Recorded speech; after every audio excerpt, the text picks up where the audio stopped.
It's just past 6:42 in the morning here in what's left of Fort Dodge, Iowa. Outside the window, it's hard to tell where the fog ends and the ash begins. The street is quiet now. Too quiet. No engines, no distant highway hum, no birds. Even the dogs stopped barking 2 nights ago. That was when the last substation lit up the sky and went dark for good. I've got one solar panel left feeding into a cracked car battery and a hand crank backup in case that dies, which it probably will. Still, we're on the air. Barely. This is 97.8 AM. I'm Hunter Briggs. If you can hear this, you are not alone. The temperature's dropped again. Thermometer says 46 degrees, but it feels colder. Maybe it's the wind. Maybe it's just the emptiness. I used to think silence was peaceful. After this week, I've changed my mind. Subscribe for more stories and to support the production of this broadcast. Let's back up. You need to understand how it started. Not the official version, not that there's anyone left to give one, but the way it actually unfolded, the way we saw it here, on the ground, in real time. It wasn't one event. It was a slow bleed. First, the comms got glitchy. At first, you'd brush it off. Ah, bad signal, you'd say. Weather, maintenance. Maybe a fiber line got cut, but then your texts would hang. Then voice calls wouldn't connect. The cell towers started failing one by one like dominoes. People said it was solar interference. A flare, maybe. I remember checking the NOAA page. It was down. That was the first moment I felt something twist in my gut. 2 days later, power flickered at exactly 2:03 a.m. across half the Midwest. I know because I was up, reading by flashlight, already half on edge. The lights went out, came back, flickered again, then nothing. I went outside and you could see the sky lit in this eerie green shimmer. Not natural, not like lightning, more like static, but alive. A hum in the air. Radios started catching bursts of chatter, some foreign, some military, none local. Then even those went quiet. By dawn, traffic lights were off. Gas stations stopped pumping.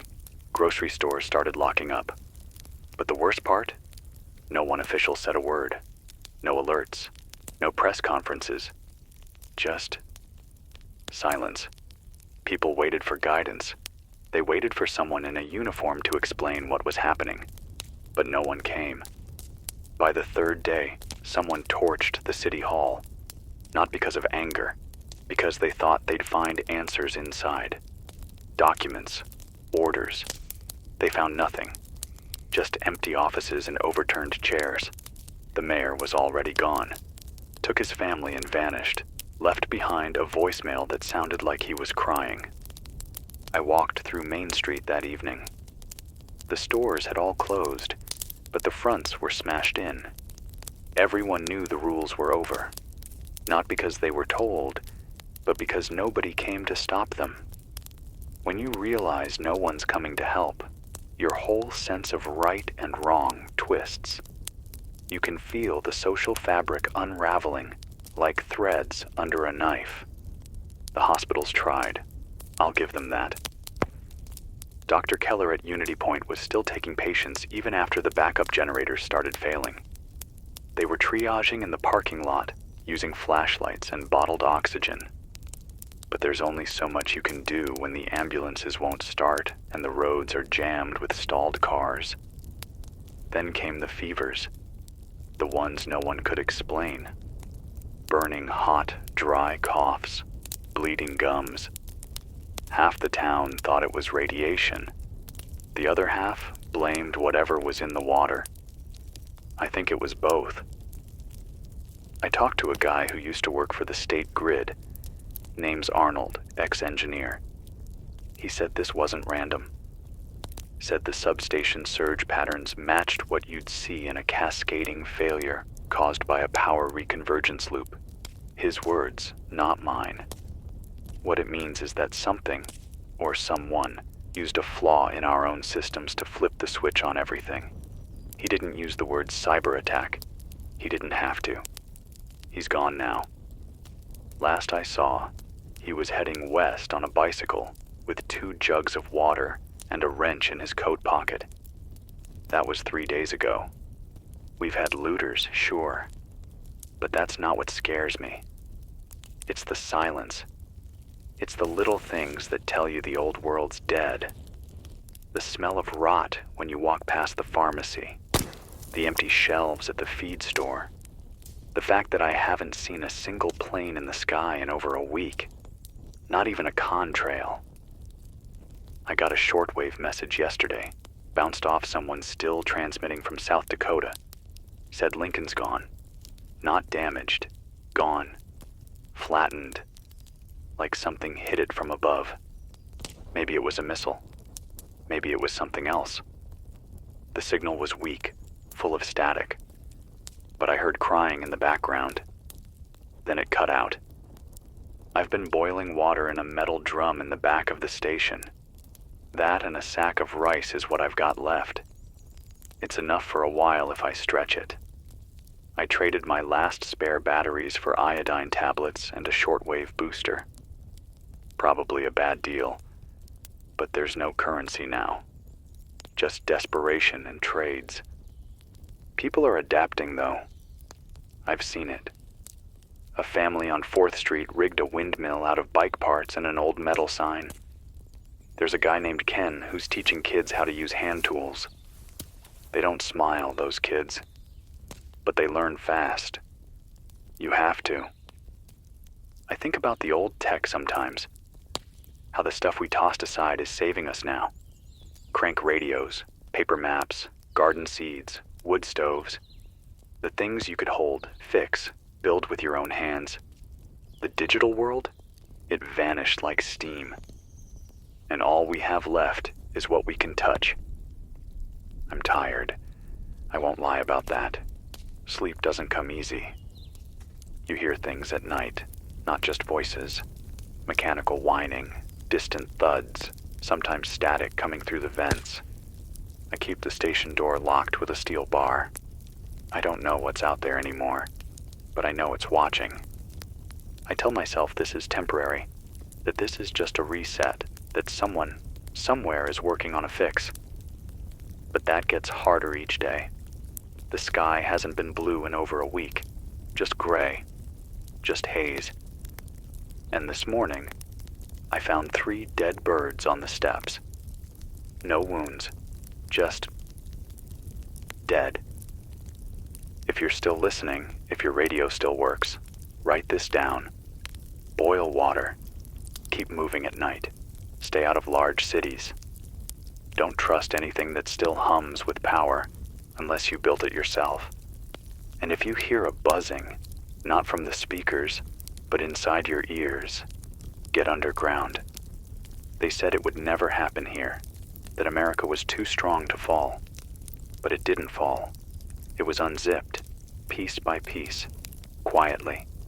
And now, we are the leftovers, the ghosts. I'll keep this signal running as long as I can. This battery has maybe 3 hours left on a full charge. I'll switch to hand crank when it dies. My arms are sore from spinning, but I'd rather go sore than silent.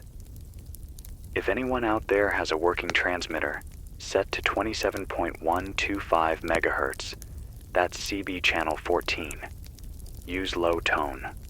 I'll be scanning at sundown. This is Hunter Briggs. I'm alive. I'm still here. And if you are too, don't give up. Not yet. Not today. I'll keep talking until the lights go out for good. The sun never really rose today. Just a dull smear of gray over the horizon, like the sky forgot how to work. No shadows, no warmth. Just that same bitter chill that sinks into your bones and makes you feel like you've already given up, even if you haven't. I keep checking the time out of habit, But the old clock on the wall's been frozen at 9:17 for 2 days now. Doesn't matter. Days blend, nights stretch. Only the cold reminds me the world's still turning.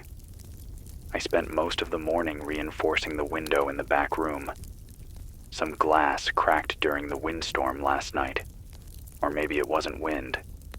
Could have been someone testing the latch. Either way, I covered it with sheet metal. I tore off a rusted billboard across the street. It used to say, "Experience Iowa." Now it's just bent tin and faded smiles. There's this smell that started settling over the town. Not one thing you can point to. Not sewage, not smoke, just rot.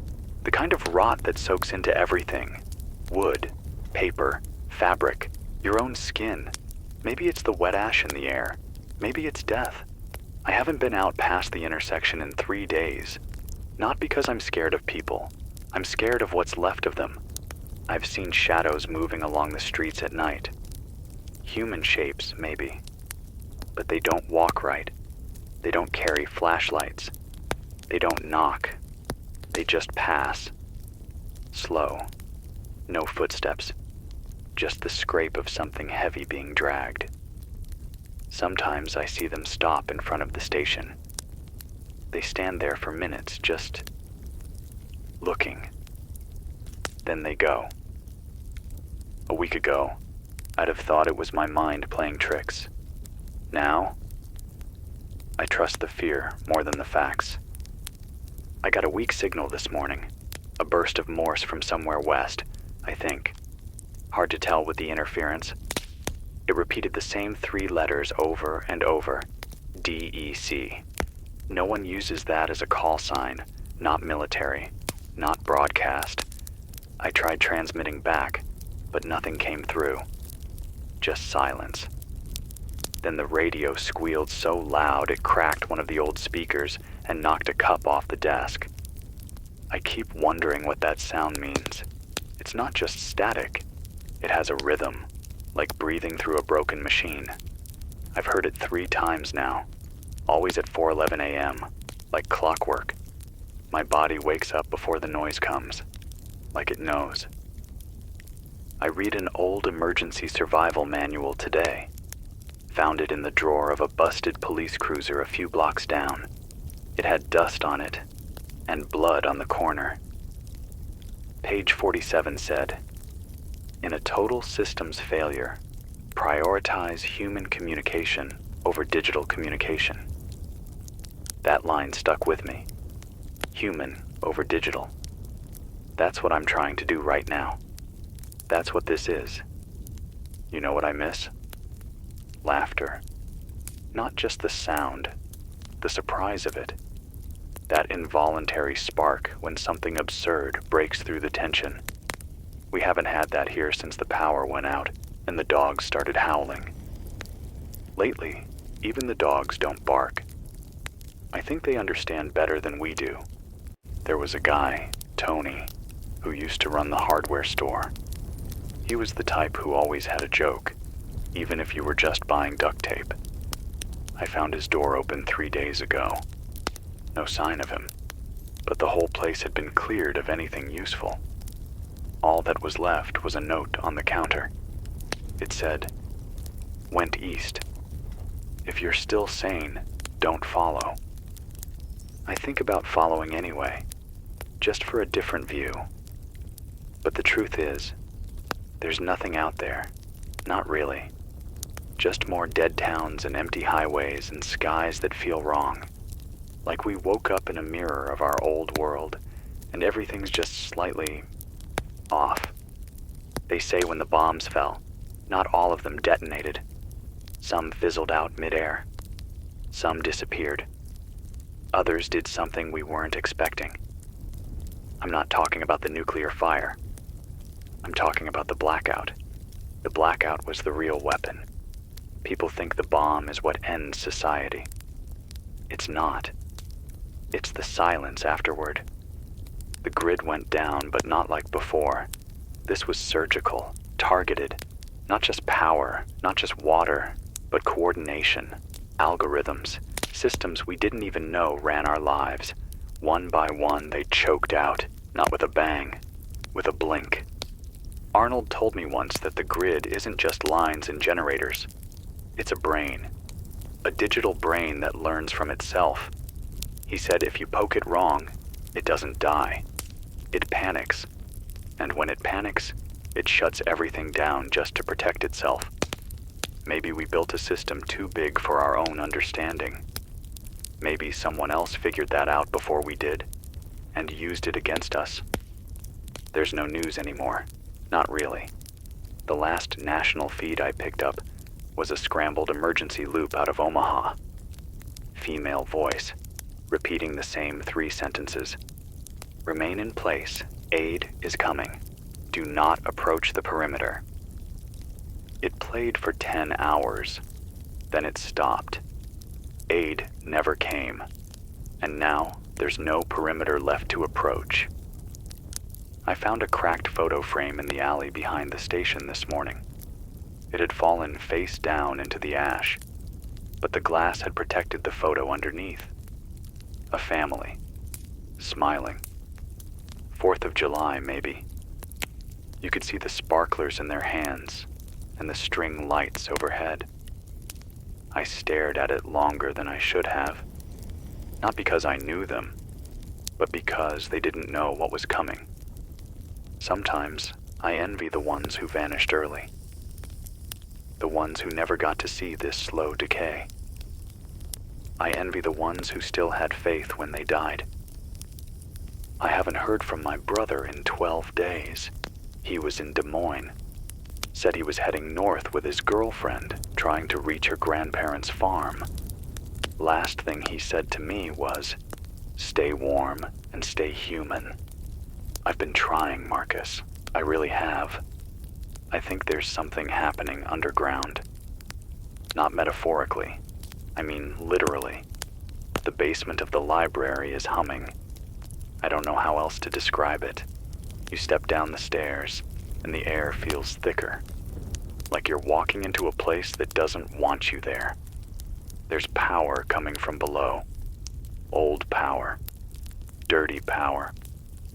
I don't know who started it, or why, but someone's still down there, and they're building something. I've got eyes stinging from the smoke. Every breath tastes like wet concrete. I tried wetting a rag and tying it over my mouth, but it just soaked in the ash and made it worse. I boil water twice now, just to be sure. Boil, cool, boil again. That's the routine. Someone painted a message on the side of the train depot. Big black letters dripping. It says, "The signal is alive." I don't know what it means, but I've been thinking about it for hours. If you hear anything strange on the AM band between 1 and 2 megahertz, let me know. Some of those frequencies were blocked before. Now they're open, and some of them are talking back. That's enough for now. My voice is starting to crack, and the signal's down to 2 bars on the monitor. Battery's slipping. I'll crank it up again after I rest. Just a few minutes, just until the shaking in my hands stops. If you're still alive, if you're still sane, write this down. Salt, vinegar, bleach, crank radio, bottles, duct tape, steel, matches. Don't forget that last one. Fire is memory. Fire keeps us real. This is Hunter Briggs, broadcasting from a dying signal on a dying frequency in a dying world. Still breathing, still human. I'll be back, if I can. I slept for 23 minutes. Not that I planned to. Just blinked, and the next thing I knew, the room was darker, colder, and the portable clock was dead again. I've stopped trusting the tick of anything electronic. It always dies before you're ready. I lit a candle stub and watched the wax drip for an hour, maybe longer, just thinking. You know how they say people go crazy from being alone too long? I don't think that's true. I think you go crazy from realizing how loud your thoughts are when there's no one left to argue with you. There's a tree on the edge of the lot outside, bent, blackened, leaning over like it's ashamed. I've watched it for days. This morning, it moved. Not from the wind. There wasn't any. Just this slow, deliberate sway like it was breathing. I don't know what that means. Maybe nothing. Maybe the soil's shifting under us. Maybe the tree's still alive and just wants someone to notice. Or maybe everything is breaking, one molecule at a time, and we're just here to witness it. I went scavenging today. Just 4 blocks. Anything further feels like tempting fate. There's a collapsed house at the end of Ashford Street. White siding, little blue tricycle rusting in the yard. I've passed it 20 times but never stopped. Today I did. I found canned peaches, a box of nails, and a child's jacket with a name stitched inside. Teddy. I took the jacket. Not because I needed it, but because someone did the work of sewing a name into it. That meant something once. It still does to me. The ground's been shaking more. Not full quakes, just little tremors. Enough to make the radio antenna sway. Enough to make dust fall from the ceiling tiles. It feels like the planet is rolling over in its sleep, trying to forget we're still here. I keep a logbook now. I write down every sound I hear between broadcasts. A screech around 1:30 a.m., high and metallic, like steel grinding steel. A low boom just before dawn, far off, like thunder with a pulse. A kind of chittering noise under the floorboards that never stays long enough to trace. I mark the times. I draw what I think they mean. It's probably nonsense, but it keeps my hands busy. Keeps me from pulling out my own teeth just to feel something sharp and certain. There's this theory that's been bouncing around the shortwave crowd. Started out west, I think. They call it the blind reset. The idea is that this whole thing wasn't a war. Not really. Not in the way we think of war. They say someone flipped a switch.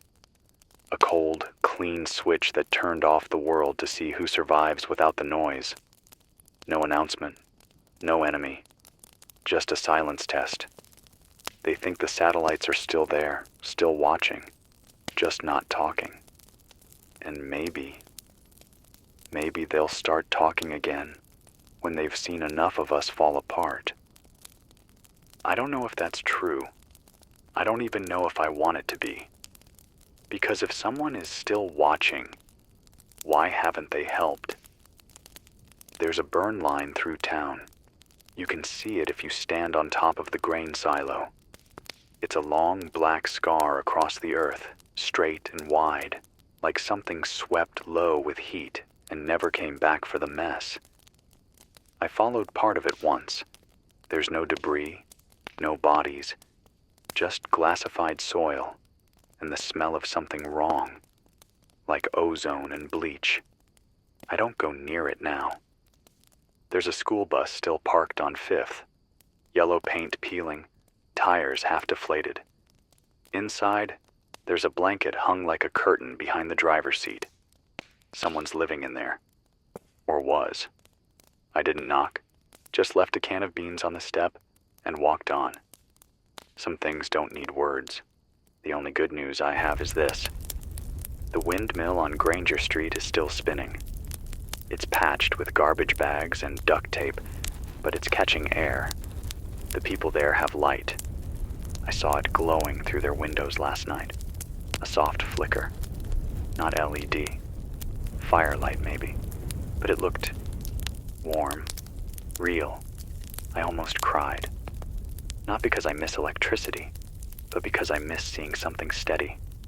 I don't know what day it is. Doesn't matter. I just measure by how many batteries I've burned, how many cans I've opened, how many names I remember, and how many I forget. My hands are cracked from the cold. My nails are dark with dirt. I've started talking to the walls, not because I expect an answer, just so my voice doesn't forget how to work. If you're hearing this, here's what you need to remember.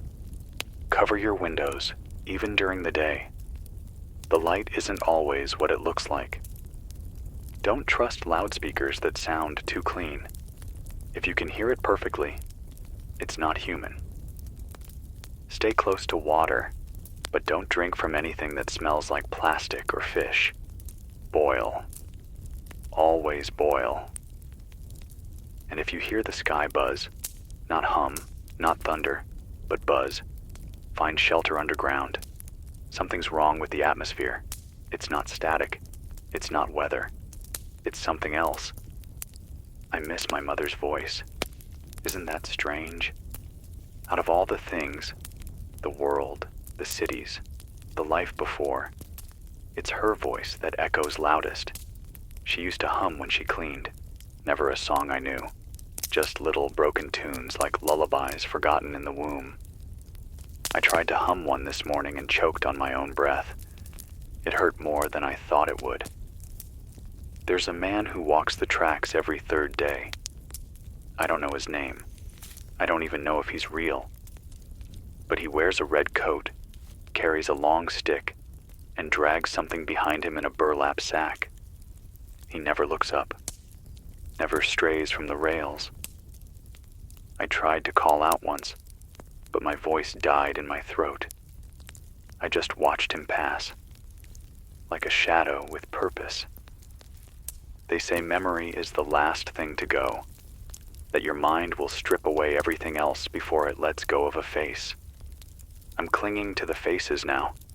My brother's grin when he beat me at poker. My old neighbor's scowl when I let my grass grow too long. The barista with purple hair who always spelled my name Henter instead of Hunter. I hated that. I'd kill to see it again. The signal's dipping again. The crank's getting harder to turn. I don't know how many more nights I'll make it before this transmitter gives out. But if I do go silent, know this. It didn't end in fire. It ended in forgetting. In blinking one day and realizing no one was left to remember who we were. But I remember. And for now, that's enough.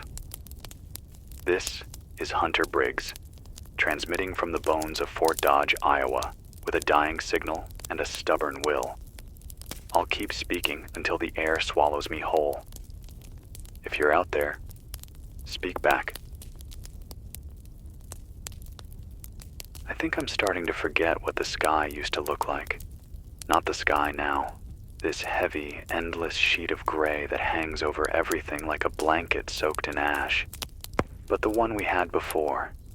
The blue. The gold strips at sunrise. The sharp stars in the winter.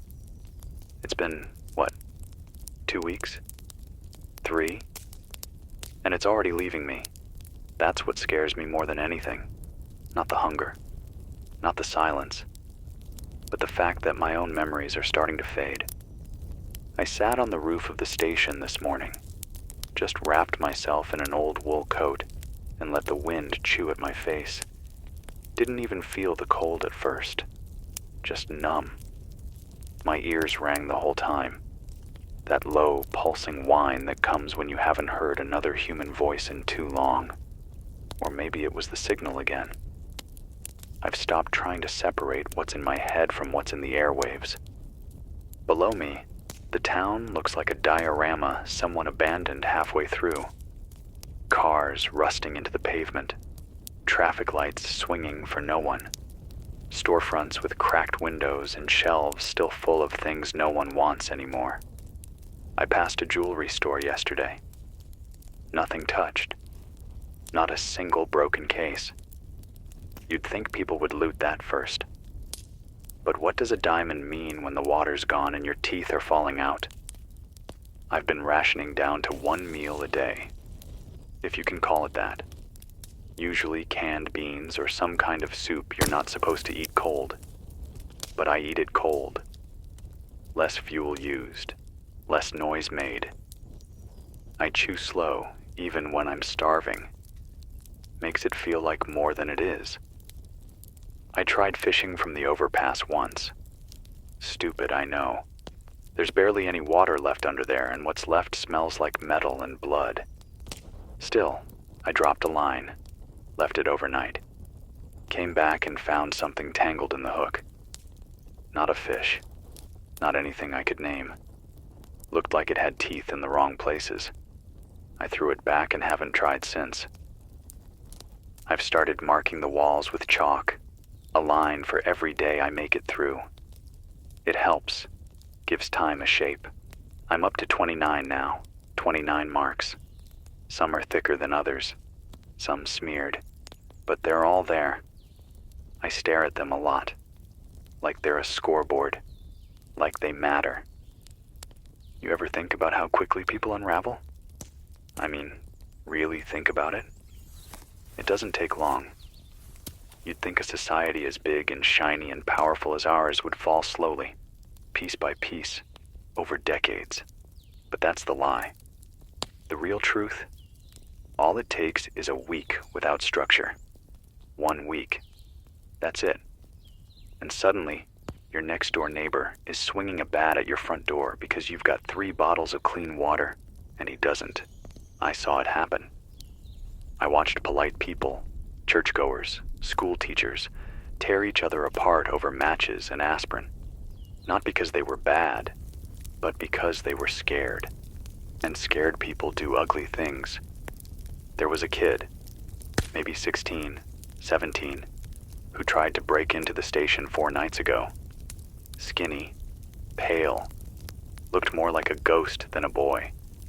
I caught him trying to pry the back window open with a crowbar. I didn't shoot. I just opened the door and let him take what he wanted. He ran off with 2 cans and a flashlight that didn't even work. I hope he made it somewhere. I hope he still breathes. Sometimes I wonder what I'd do if someone knocked. Not broke in, just knocked. A real knock. Human. Like people used to do when they needed sugar or a ride or a favor. Would I answer? Would I speak? Or would I freeze, like I always do now, and pretend I'm not here? There's something else I need to talk about. Something I haven't told anyone yet. Mostly because I don't know how to explain it. Last week during the storm, the radio picked up a signal. Not AM, not FM, not even shortwave. Something in between. A voice, buried in static. Male, calm, clearer than anything I've heard in days. He said, "This is not your world anymore. Stay indoors. Stay silent. Stay forgotten." Then it cut out. No origin. No frequency listed. Just that. I've replayed it in my mind 100 times. Tried to make sense of it. Maybe it was a prank, a recorded loop. Maybe it was a warning from someone who knows more than we do. But the way he said it, like he wasn't giving advice, like he was giving instructions. I haven't heard it again. But I keep scanning, keep listening. The cold's worse at night, the kind that gets inside your lungs and makes every breath feel sharp. I wrap myself in blankets, but it's not enough. I've started sleeping under the console, with the wiring warm around me. It hums a little when the battery charges. Not loud. Just enough to trick my brain into thinking something's still alive in here. I haven't cried in a while. The last time was when I burned my last photo album. Not because I had to, but because I couldn't look at those faces anymore without breaking. And I needed to stay whole, at least for now. There's a hole in the ceiling above the back studio, just a small one. I covered it with plastic, but the wind still gets through. Some nights I hear something crawl across it. Light, careful, like it's testing the surface. Rats, maybe, or something else. My hands shake a lot now. I try to write, to journal, but the pen skips when I press too hard. Still, I try. Words matter, even if no one reads them, even if the pages rot before anyone sees. If you're still alive, wherever you are, here's what I know that might still help. Use wax to seal your windows. It insulates better than tape. Dried fruit lasts longer than you think, especially if you wrap it in cloth and store it in a cool place. If your water smells like sulfur, boil it twice and add charcoal. If you find aspirin, keep it dry and dark. It can get you through fevers, pain, and a broken heart. And don't trust any drone you didn't build. That's not paranoia. That's experience. I miss the sound of music, real music. Not the static buzz I sometimes imagine in my head, but actual chords, lyrics, melody. I used to play guitar, not well, but enough to feel something. The strings snapped weeks ago. I burned it for heat. That's what it comes down to, doesn't it? Trade memory for survival. Burn the past to keep breathing in the present. This is Hunter Briggs, still here. Still on 97.8 AM. Still turning the crank and speaking into the dark. I don't know what tomorrow brings. I don't even know if I'll still be alive to meet it. But if I am, I'll be on this mic. And if you are, listen. The power meter's needle is bouncing again. It does that when the battery's about to dip below safe threshold. I've tried patching the connectors with copper wire stripped from old desk lamps, but it's not enough. Nothing is ever enough now. That's the theme lately, isn't it? Not enough food, not enough fuel, not enough people left to even know how things used to work. There's an emptiness to the sky tonight, not just dark, hollow. You can feel it in your chest when you look up too long, like the atmosphere gave up and left us behind, like everything above us is just waiting to fall. I lit a fire in a metal waste bin earlier and sat beside it for warmth, and even that felt wrong. Fire used to comfort. Now it just reminds you that everything is temporary, and most things don't stay warm for long. I watched a plastic bag blow down the street this afternoon, torn and dirty, skittering across cracked pavement. It took me 5 minutes before I realized I was crying, over a bag, not because of what it was, but because of how it moved. That bag was the most alive thing I'd seen in days. The wind's picked up again, southwesterly maybe. It brings this thick, bitter taste on your tongue, like metal shavings and burnt rubber. There's no color left in the trees, just black outlines against a sky that never fully lights up. The horizon has been stuck in dusk for what feels like weeks, a permanent state of maybe. I used to keep the windows open during the day, even when it was cold, just to hear something, anything. Wind, birds, the sound of my own breath bouncing off the walls. But lately, I keep them shut. Something changed out there. I don't know when it started. I only know I don't like what I hear anymore when I listen too long. The streets are filled with reminders, empty shoes, car seats still buckled with nothing in them, flyers for events that never happened, a concert, a town hall, someone's missing cat. Her name was Buttons. I never met her, but I whisper her name sometimes when I walk past. It makes me feel like someone's still out there looking for something. You know what I noticed the other day? You stop seeing yourself after a while. No mirrors, no reflections, no water clear enough to cast your face. You forget what you look like. I tried drawing myself from memory, just out of curiosity, and the image I made didn't feel human. Too much shadow around the eyes, jaw too sharp. Or maybe that's just what we become after the lights go out and the world forgets our names. Someone left a trail of flour along the road to the grain elevators. A real trail. Just small white puffs every few feet, like they wanted to be followed. I thought about it. I really did. But I've read enough stories to know that trails aren't always left by the people who want you to find them. I dream differently now, when I can sleep. There's this recurring one. I'm standing in a field, knee-deep in dead corn stalks. The sky above is bleeding, slow and steady, and there's a voice on the wind telling me to lie down. I never do. I wake up before I find out what happens if I obey. Some mornings, I wish I hadn't. My lungs hurt more lately. Could be the smoke, could be the mold, could be that I'm falling apart, just like everything else. I cough blood sometimes, but only a little. Enough to worry, not enough to quit. I found a dog today, or what used to be a dog, curled up in the doorway of the old bakery.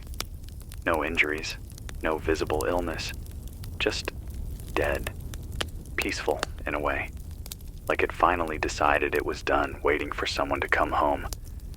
I sat next to it for an hour, didn't touch it, just sat. Felt like the most honest connection I've had in days.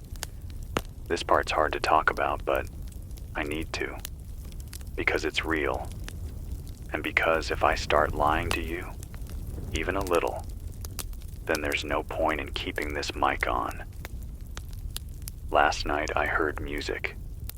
Not a memory, not a hallucination. Real music.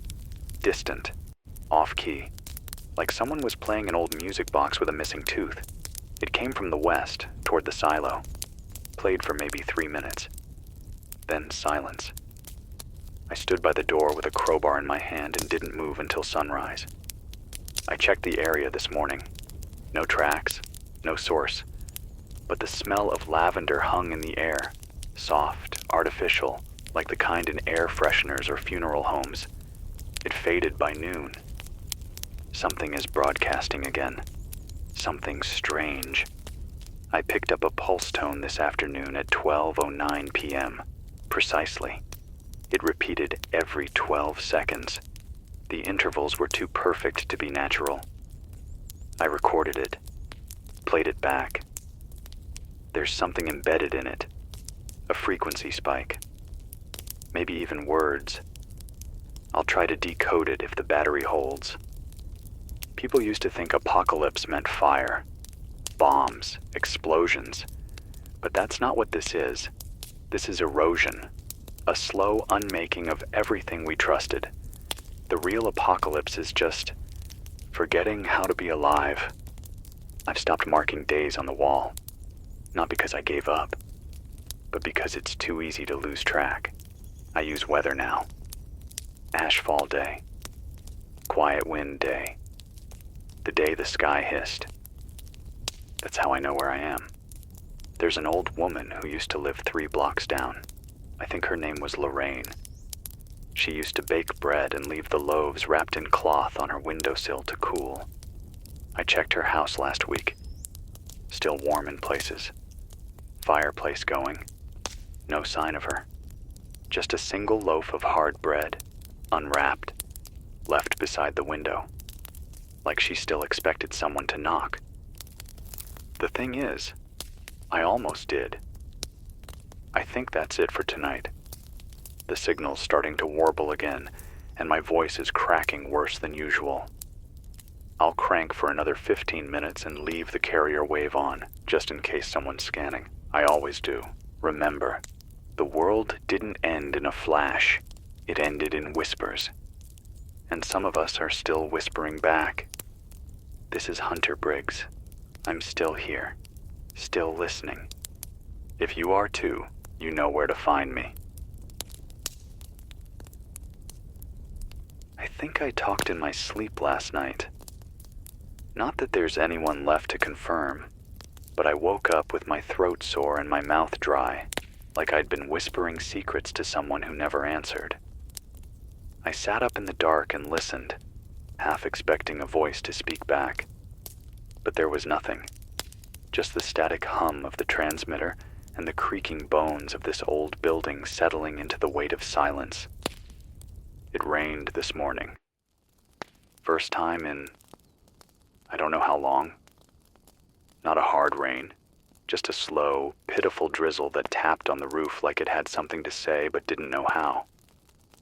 I collected what I could, hung up a tarp, funneled the water into old jars. It tasted bitter, faintly metallic, but better than the runoff from the gutters. I'll boil it later, twice, maybe 3 times, just to feel safer. Safety's an illusion now, but we cling to it because what else is there? I walked further than I usually do, east, past the storage units and the collapsed billboard that used to advertise fried chicken and gasoline. The wind carried the smell of rust and mildew. I found a bike, rusted chain, flat tires, but the frame was good. I carried it back. Might be able to fix it, might not. Doesn't matter. Just the idea of movement again, of going further, faster. It makes the world feel a little bigger. There's graffiti showing up in places it wasn't before. Fresh. Not spray paint, too quiet for that. Chalk, maybe. Scratched charcoal. I saw 3 new messages today. On the brick wall outside the old post office, it said, "Time is not real." On a car door in the alley behind the clinic, "They live under us." And on a shattered window pane at the barber shop, "Stop whispering." I don't know who's writing them. I don't know what they mean. But I'm not the only one trying to speak. That much is clear. I keep thinking about time, about how long a person can go without hearing their name spoken out loud, how many days it takes before you stop expecting to be seen. I stood in front of a mirror this afternoon, cracked, hanging by one nail in the bathroom upstairs. Looked at myself. Really looked. My hair's longer. My face is thinner. My eyes look older, like they've seen too many things that didn't make sense. I said my name, just to hear it. Hunter. It sounded wrong, like a stranger saying it through my own mouth. I used to think radio was just noise, background sound, something you play while driving or cooking or lying awake at night, bored. But now I realize it's a tether, a human voice in a sea of silence. Doesn't matter what you're saying, just that you're saying it, that someone, somewhere might hear you and know they're not the last one left. I got a weird signal on the backup scanner today, just once. Came through at 3:27 p.m. sharp, a series of tones. High, high, low, low, repeating 5 times. Then it cut out. I tried tracing it, but there's too much interference. Could be automated. Could be someone tapping a transmitter with a dying battery. Could be a trap. Could be a beacon. I don't know if hope is more dangerous than fear right now. But I still log every signal, just in case. You ever notice how much louder your footsteps sound when the world's empty? I do. Every step echoes like a warning. I tread softer now, even indoors, like I'm afraid of waking something up. I passed the diner on Cedar Street today, the one with the chipped stools and the cracked window menu. There's a single cup still sitting on a table inside, half full. Mold growing on the surface like a bloom of slow death. Whoever left it probably thought they'd be back in an hour. Maybe they were. Maybe they weren't. The door was locked, but the lock was loose. I didn't go in. I didn't want to disturb it. Felt like a grave. The wind knocked over a stop sign 2 nights ago. I dragged it back upright and leaned it against the pole.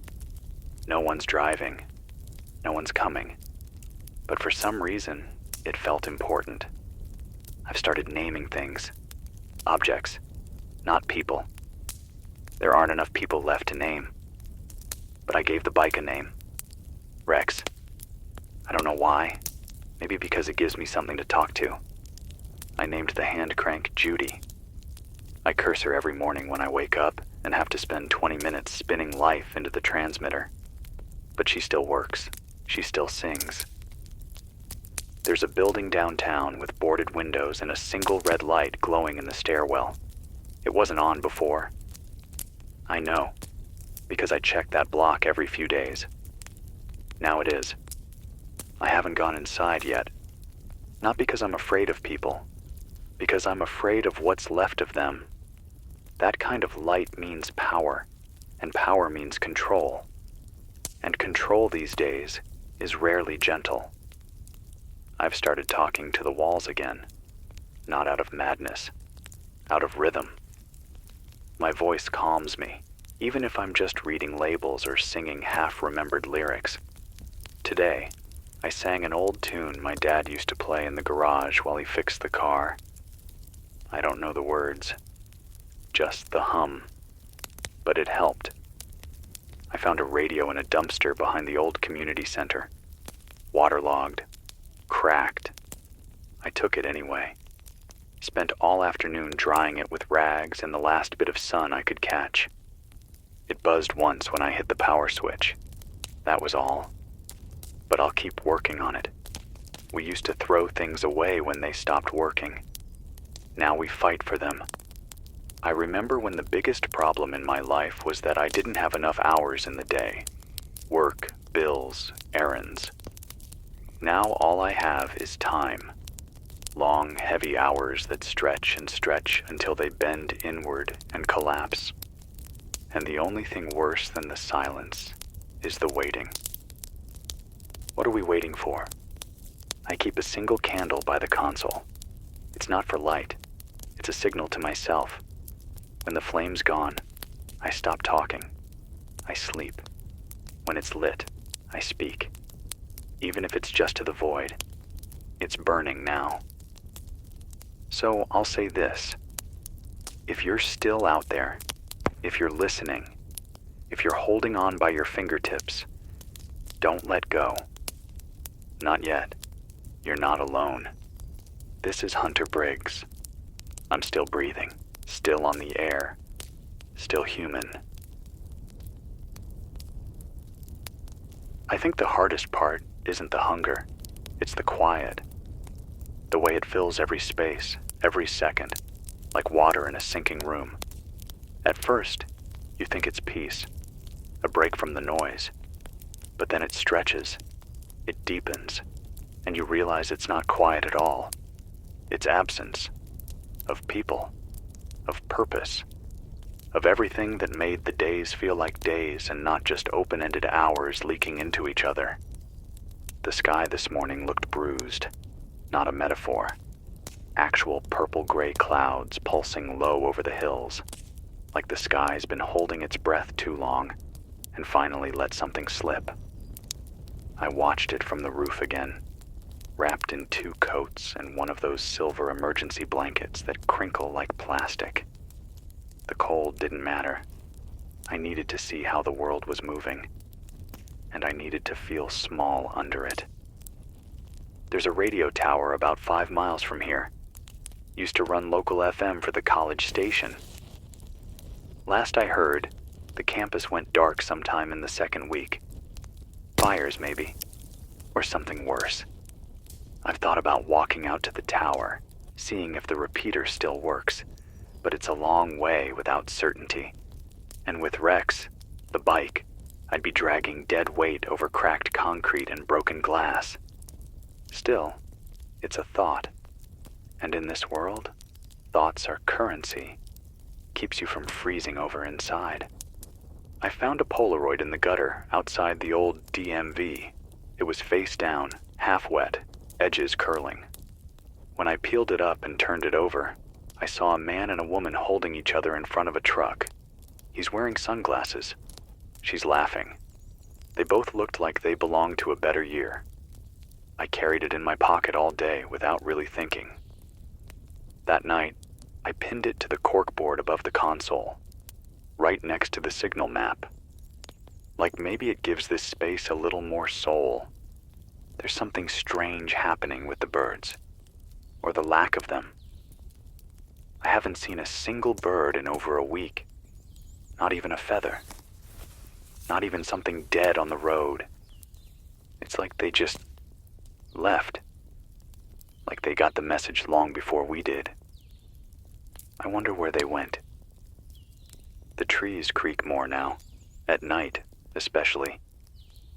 There's a willow behind the gas station across the road that sounds like it's whispering when the wind hits just right. I don't mean metaphorically. I mean I've sat out there and listened, and it sounds like words. Garbled. Fragmented. But words. I started writing them down. Don't ask me why. Maybe if I put enough of them together, they'll say something that makes sense. I heard another voice on the air today. Brief. One word, then silence. It said, "Hold." Just that, like a command. I don't know what frequency it came from. It wasn't any of the ones I scan regularly. It was threaded into a burst of static like a ghost passing through a hallway. I tried replaying it, but the recording didn't catch, which, frankly, makes it worse. Now I don't know if I imagined it, or if it didn't want to be recorded. The train tracks are rusting over faster than I thought. I walked past the switch station near 7th and found it overtaken by vines and something that looks like mold, but grows in geometric patterns. I touched it with a stick. It recoiled. I didn't stay long. There's a stretch of highway west of here where the asphalt peeled like skin. Looks like it melted and refroze overnight. Some of the cars are still there, mid-escape, doors open, seats empty. One still had a radio playing when I found it. Not music, not voices, just a low, pulsing tone. Same rhythm as the one I heard from the west a few days ago. I've started cataloging the sounds, not just for sanity, but for patterns, for truth. I've got tapes lined up along the floor labeled by hour, by type, by tone. Most of it's junk, wind, creaks, my own breathing. But some of it isn't. Some of it repeats. And repetition means intention. The grocery on 11th has been looted bare, but someone keeps restocking the canned peaches. Not much, just a single row, clean, stacked. Fresh dust prints on the shelves, like someone goes in quietly and leaves just enough behind for the next person. I left a note on the wall. Thank you. No answer yet. But the next day, the cans were still there. That's the closest thing to community I've felt in weeks. That anonymous grace. I've been thinking more about what caused all this. Not in the headlines and bullet points kind of way, but deeper. What was the weak spot? The first domino? Maybe it wasn't the blackout. Maybe it was the fact that we built everything to depend on everything else. And the moment one part failed, the rest didn't know how to exist without it. Maybe this was always going to happen. Maybe we just ran out of time before the warranty expired. I don't say that to scare you. I say it because if you're still alive, still moving, still thinking, you're the counterpoint. You're proof that some things don't fail when the lights go out. I miss coffee, the smell, the ritual, the way it made mornings feel like a beginning instead of a continuation. I've tried boiling chicory root. It's not the same, but it gives me something warm to hold. I haven't dreamed in days. Or if I have, I can't remember. Feels like even my sleep is empty now. Just blackness, then the cold tap of morning on my eyelids. If I don't wake up tomorrow, that's okay. I've made peace with the idea. But I think I will. I think something in me still wants to see what happens next, even if it's awful. And if you wake up too, I hope you find a reason to keep walking. This is Hunter Briggs, still talking, still burning the last of the battery to send this message into the void. Still here. And if you are too, don't stop now. The wind tonight is cruel. It doesn't howl or shriek. That would be too obvious. It whispers, slides through the cracks like it knows the layout of the station better than I do. It rattles the light fixtures just enough to make you second guess whether you're alone. I've shoved towels under the door frames and covered the vents with cloth, but it still gets in. The cold here doesn't respect barriers. It finds you, one joint at a time. I spent an hour today watching the sky, waiting for it to change, hoping for a break in the clouds or a sliver of sun. But the sky doesn't change anymore. It's just gray stacked on darker gray, like layers of dust you can't wipe off. I wonder if it's like that everywhere. If anyone's seen blue lately. If color still exists somewhere beyond the static. The power lines are sagging more. I walked past the substation again, and there's no sound, no hum, no buzz, no life. Just twisted wire and rusted casings and a field full of humming silence. I remember when those lines buzzed so loud you could feel it in your teeth. Now they hang like the veins of a dead thing, empty and useless. I checked the church on 8th today. Figured maybe someone left food, a blanket, a note. The front door was open. Inside, the pews had been pushed into a circle, and someone had written on the walls in candle soot, "There is no outside." Over and over, in careful strokes. No bodies. Just that message and a stack of old hymnals soaked in rain. I left it the way I found it. I've noticed something new. The sound of engines, faint and far off, like someone driving in circles. At first, I thought I was imagining it, but then I heard it again. 3 nights in a row now, just after midnight. A low, throaty rumble. Always the same direction. North. Never closer. Never further. Just there. Like someone's patrolling. Or circling something they can't leave. If it's a vehicle, it must be running on something stronger than what I've got. All the gas here is old or spoiled. Even the backup generators started failing after the first week. The only people with working engines now are the ones who hoarded early, or the ones who don't sleep. I don't trust noise anymore. Not like I used to. It used to mean life. Now it means movement, and movement means risk. There's a road out past the fields that splits in 2 directions, east toward what's left of the interstate, and west into what used to be farmland. I found a sign someone had nailed to a tree at the fork. Plain wood, carved by hand. It said, "Both ways lead to empty." They weren't wrong. I took the east path anyway, only made it a mile before I had to turn back. The road was torn up, not by erosion or weather, but by something sharp, deliberate. Deep grooves in the asphalt like claws or blades had ripped through it, one pass at a time. Whatever did it had weight and purpose. That's what scares me. Purpose. I saw a fire last night on the ridge. Not an explosion, not lightning. A fire. Controlled. It flickered for about 15 minutes, then vanished like someone snuffed it out. Too far to reach before morning. Too dangerous to get close anyway. But someone was there. Someone had light, and chose not to let it burn. I tried to signal with a mirror this morning. Just a flash of reflected light toward the ridge. Nothing came back. I'll try again tomorrow. There's a crack forming in the concrete just beneath the station's northern wall. I check it every morning. It's widening. Might just be settling. Might be something else. I hear things through it sometimes. Muffled thuds, clicking, like distant machinery turning itself back on after years of sleep. I don't dig into it.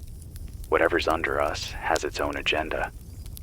Food's running low again, down to rice, a few cans of mushrooms, and one dented box of crackers that tastes like the box. I ration hard. One meal every 2 days now. I can handle it. My body's adjusted. Hunger becomes background noise if you keep yourself busy enough. It's the thirst that makes you lose focus. The scratch in your throat, the cracks in your lips. That's the part that turns you animal. I boil water from the rooftop tarp and collect condensation from the windows. I used to hate that fog on the glass. Now I scrape it with my fingers and thank it for existing.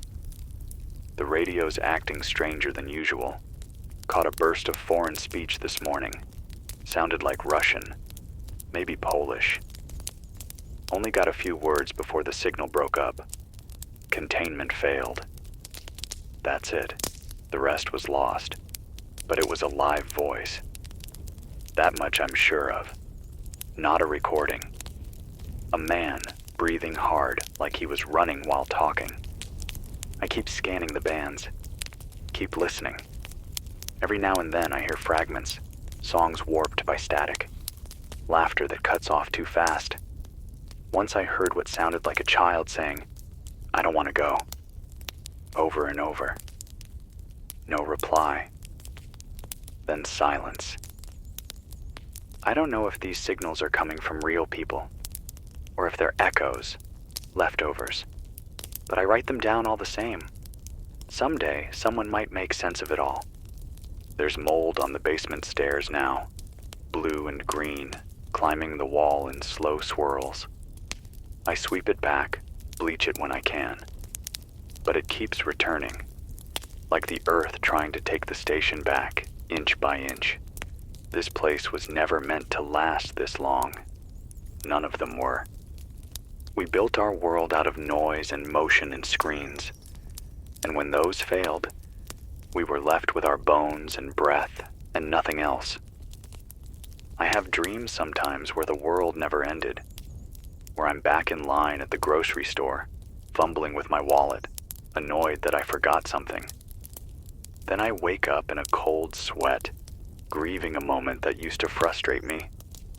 Funny how even the mundane can become sacred when it's gone. I'll be here tomorrow, if the batteries hold, if the roof doesn't cave, if my voice still works. I'll speak again, because someone has to. This is Hunter Briggs, Fort Dodge. Station 97.8 AM. Whispering into the fog. Still here, still reaching. This morning, I woke up to the sound of dripping water. Took me a second to realize it was coming from the ceiling. The roofs started leaking, slow but steady. I dragged a metal pot underneath it and just sat there, staring into it like it could answer something. It's strange how quiet water can sound like salvation when it's falling from a crack in the ceiling. That pot caught half a cup by sundown, enough to rinse my mouth. I didn't drink it. Not yet. It felt like a gift, and I needed to treat it like one. I don't know what day it is anymore. That used to matter. Days of the week, dates, holidays, deadlines. Now they all blend into a single long stretch of gray time. I mark the hours by the way the shadows crawl across the wall. That's it. When they move, I move. When they don't, I sleep. Sort of. I had a dream last night. One of the heavy ones. The kind that doesn't let go even after you wake. I was standing on a road made of mirrors. Every step I took, I saw faces in the glass. Not reflections. Faces of people I knew. Some alive, some long gone. All of them were looking at me like I'd failed them. Not angry, just disappointed. I woke up shaking, sweating. Couldn't breathe right for 10 minutes. I didn't broadcast after that. Not for a while. Just stared at the mic and thought about the weight of silence. How much heavier it gets when you're the only one filling it. I took another walk through town this afternoon. South this time, past the laundromat and the park that used to have a fountain that never worked. There's a pile of clothes near the edge of the swings. No people, just clothes, folded like they were placed there carefully. A pair of jeans, a coat, little shoes, size maybe 3 or 4. No footprints nearby, no bags, just clothes and cold metal swings swaying in wind that never feels quite right. Whatever's happening, whatever happened, it's not just death, it's disappearance. There's a difference. Death leaves something behind. This feels like subtraction, like the world's being erased in pieces. The pharmacy's been stripped bare, but someone left a bottle of iodine tablets on the counter, like an offering. I took them, said thank you out loud, felt stupid, did it anyway. On my way back, I passed the theater, the one with the old marquee still hanging crooked above the entrance. Letters had been rearranged. Now it says, "We are the last scene." I stopped and just stared. The street was quiet. The air felt thick. I don't know who put that there. I don't know when, but it was fresh and true. The gas station up the road still has its sign flickering sometimes, not fully. Just a single bulb that pulses on and off every few hours, like it's trying to remember what it means to shine. I sit there some evenings and watch it, like it's a heartbeat, a pulse in the town's corpse. I caught my reflection in the window of an old pickup truck. My face startled me, gaunt, pale, eyes sunken, hair wild. I looked like someone trying to play the part of a survivor in a movie that never ends. I leaned in and whispered, "You're still here." Not for the reflection, for myself. There are less sounds at night now, not just fewer people. That part's obvious. I mean, the actual texture of the world has thinned. Less ambient noise, less wind, less creaks. It's like the planet is holding its breath, waiting for someone to give it permission to exhale. And I'm not sure anyone's left to do that. I heard singing today. Not a hallucination. Not a radio recording. Real human singing. Off-key. Quiet. Like a lullaby sung through a cracked wall. I followed it for 3 blocks, slow, cautious. But the closer I got, the quieter it became. And then, nothing. Just the smell of dust and dead leaves. I called out. No answer. I don't know if it was real, but I needed it to be. The world feels like it's folding in on itself, like the maps being redrawn while we sleep. Buildings appear slightly different than I remember. Street signs swapped. A bench missing from where I sat every day for years. Either I'm losing it, or something's rearranging the pieces while no one's looking. There's mold growing on my hands. Tiny patches, white, almost translucent. I scrub them, bleach them. They return. I don't feel sick. Not yet.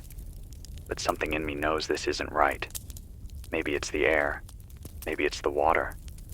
Maybe we were never meant to survive this long in a world that's unraveling. If you're still out there, still sane, here's what I know that still matters.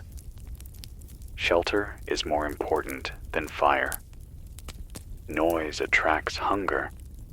Whatever's out there, it listens. Old phones can still hold power.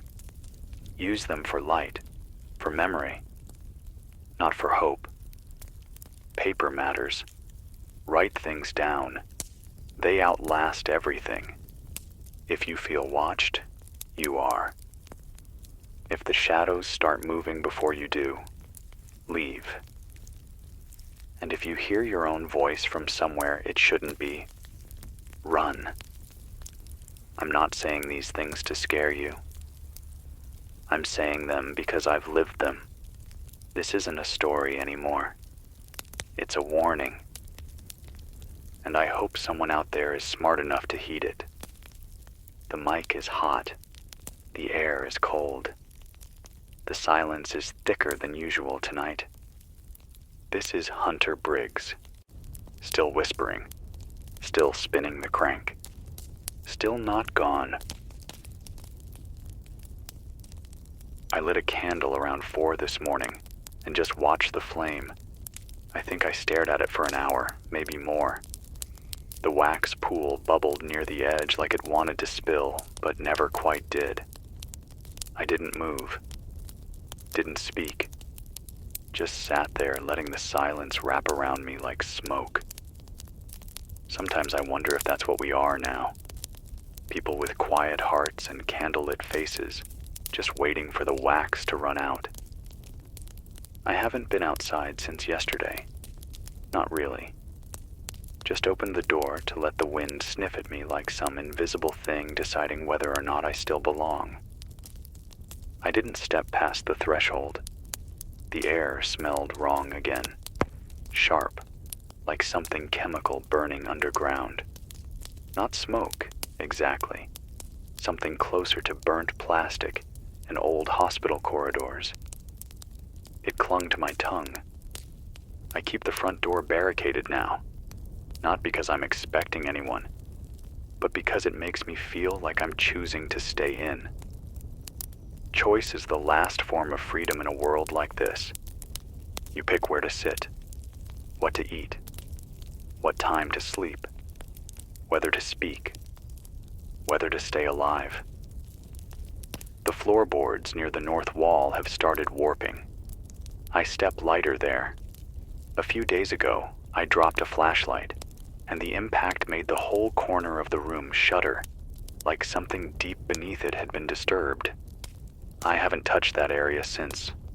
I moved the mattress away. I moved the canned food, too. Something's shifting under us. Not metaphorically, literally. There's weight, pressure, movement. No birds, no planes, no contrails. The sky is blank, always that same dirty white stretched across the dome. It's not fog. It's not ash. It's like someone smeared the sky with the side of a greasy palm and never wiped it off. I keep expecting the signal to fail permanently. But every day, the hand crank stutters into life like an old friend dragging himself out of bed for one more conversation. The red light flickers. The mic warms up. And I speak. Not for answers, just so the words don't rot in my chest.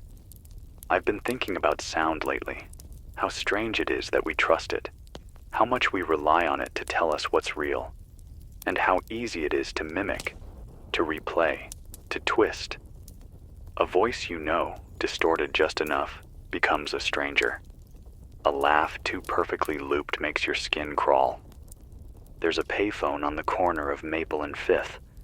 Hasn't worked in years. Cord's been cut.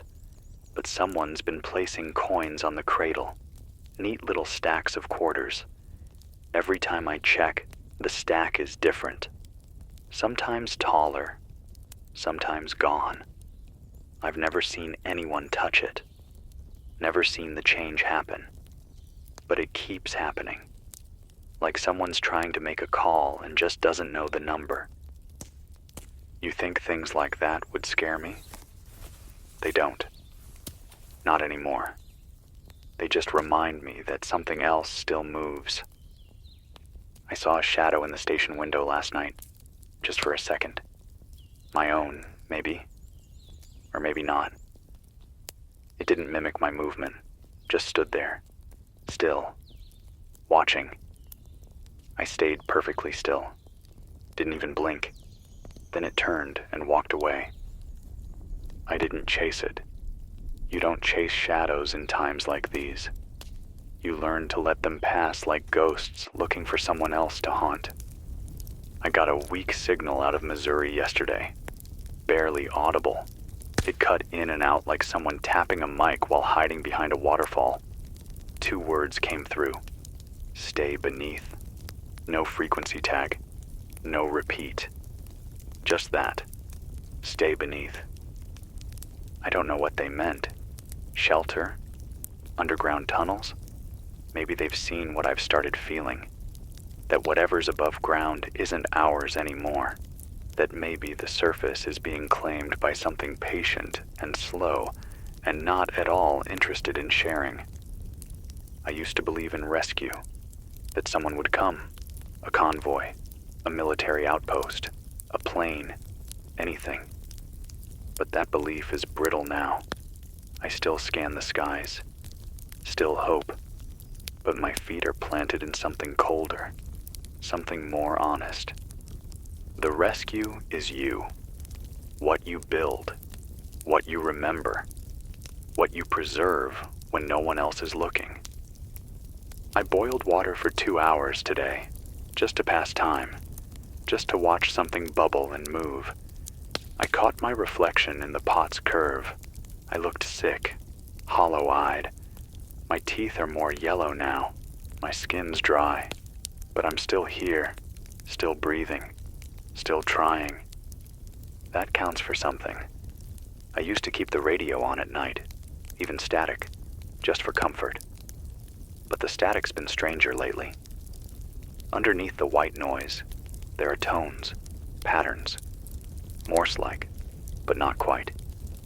Maybe someone's trying to reach out, or maybe the machines are talking to each other now, trying to rebuild a world we're no longer part of. I wrote a list today, just a piece of scrap paper and a dull pencil. At the top, I wrote, "Things worth remembering." I only filled in 3. My brother's laugh when he told a story wrong on purpose. The way fresh bread smells when you slice into it. The sound of a train horn at night, far away, when the world still felt connected. I couldn't think of a 4th. I stared at the paper for 20 minutes, waiting for something else to rise. Nothing did. But I'll add more tomorrow, even if I have to lie. That's how we stay human. We lie to ourselves just enough to survive the next hour. If you're still out there, wherever you are, please write something down. Your name, your memories, your warnings. Put them in bottles. Put them in walls. The world might not deserve them anymore, but someone will find them, someday, and know we were real. This is Hunter Briggs, Station 97.8 AM, Fort Dodge, Iowa. I'm still alive. You still are too. Don't let go. I caught myself talking to a brick wall today. Not metaphorically. Not some flowery way of describing loneliness. I mean, I stood in front of the west wall behind the station and spoke to it for 10 minutes. Just talked about the weather, about the taste of canned carrots, about nothing. I didn't expect it to respond. I didn't even expect it to listen. I just needed my own voice bouncing off something that wouldn't leave. I think we underestimate how much of ourselves is built on being seen. The cracks in my hands are deeper, not just dry, split. I wrap them in torn cloth dipped in old salve I found behind the clinic. It stings, then it numbs. That's the pattern now. Pain, then silence, again and again. I haven't eaten in over a day. 2, maybe. It's hard to keep track when your stomach stops making demands. You learn to move slower, sit longer, think less. I drink what I can, mostly boiled rainwater. Tastes like rust and hope. The radio's running hot again. That shouldn't be possible. I've been careful, spinning the crank only as much as needed. But this morning, the console was warm to the touch, like something powered it from the inside overnight. I checked all the wires. Nothing was feeding it. No external current, no solar input. But the light was on, stronger than usual. It blinked 3 times, then held steady. I watched it for an hour, waiting for the catch. There wasn't one. So I spoke. I've been thinking a lot about memory, how fragile it is, how quickly it shifts. You start forgetting things you swore you'd never let go of, not because you want to, but because there's too much space in your head and not enough noise to fill it. I forgot the name of my childhood dog this morning. Stood in the corner for 20 minutes trying to dig it up. Couldn't. But I remembered the pattern on the kitchen curtains from my mother's house. Blue and white checks, little strawberries on the border. That came back crystal clear. Memory plays tricks. It gives you details when you ask for names, feelings when you ask for facts. There's a house near the park with Christmas lights still hanging from the gutters. Dead, of course. No power. But the bulbs are all intact. I sat across from it for a while, wondering what they would look like if they lit up again. That kind of light used to mean joy. Now I think it would look more like a warning. Some nights, the wind carries voices, not conversations, not language, just tones shaped like vowels. You lean into them, and they vanish. You turn away, and they come back, like someone standing behind you with their mouth just barely open, breathing syllables they can't quite form. Last night, I dreamed of a stairwell that led underground. Every step was made of mirrors. I didn't want to look down, but I had to. And in every mirror, I saw myself, a little more faded than before. By the time I reached the bottom, I was almost transparent. A shape. That's when I woke up. I had clawed through my blanket in my sleep, torn it almost in half. The stars haven't come back. Not one. The nights are pitch black. Even the moon, when it shows itself, looks wrong. Too low, too large, like it's leaning in to inspect the damage. I haven't seen another person in 13 days. Not a soul. Not a shadow. I thought I heard footsteps outside last night.